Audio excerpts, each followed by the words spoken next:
क्या कर रहे थे इतनी देर? प्रार्थना हो गई? राष्ट्रगान, राष्ट्रगीत, जीके के ट्यूशन सब हो गए? ठीक है। आज आपको एक कहानी सुनाती हूँ। दो बिल्ली और बंदर की कहानी सुनी हुई है क्या? नहीं सुनी हुई? ठीक है, मैं सुनाती हूँ। दो बिल्ली थी, तो वो दोनों बिल्ली, उनके पास एक रोटी थी, उसके लिए लड़ रही थी कि दोनों ऐसे बोल रही थी कि मेरे पास मुझे ज़्यादा चाहिए, मुझे ज़्यादा चाहिए, तो उनको बराबर करवानी थी रोटी। तो वो क्या करी थी, लड़ते लड़ते बंदर के पास चली गई। बंदर एक तराजू लेके आया, उसमें पहले एक को थोड़ी ज़्यादा कर दिया और एक को कम। तो तराजू का पलड़ा एक नीचे था, एक ऊपर, ऊपर वाले में कम थी, नीचे वाले में ज़्यादा थी।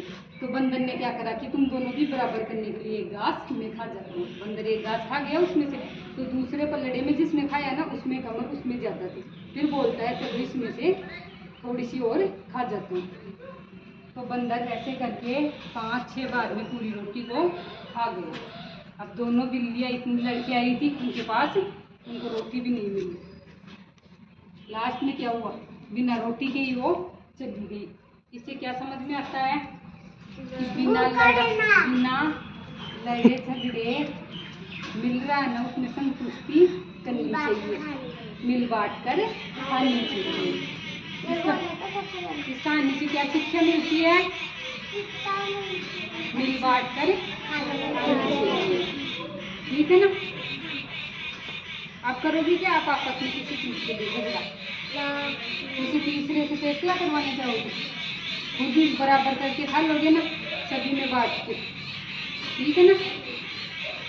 ये कहानी किसको समझ में आई?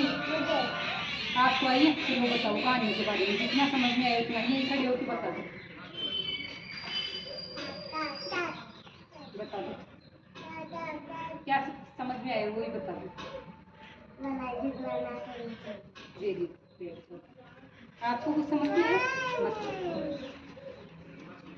दो बिल्लियाँ थी, उनके पास एक रोटी थी। वो रोटी के लिए लड़ रही थी, और फिर बाद में इस कहानी से शिक्षा क्या मिली आपको? लड़ाई झगड़ा नहीं करना चाहिए और हर चीज मिल बांट कर खाना चाहिए। कहानी सुनने में मजा आया? सभी को मजा आया? बोर थोड़ी नहीं है? ठीक है, चलो अब और कौन बताएगा कहानी के बारे में? हाँ बताओ, कहानी के बारे में जो भी आता है वो बता दो। सीधे खड़ी हो। हाँ बता दो।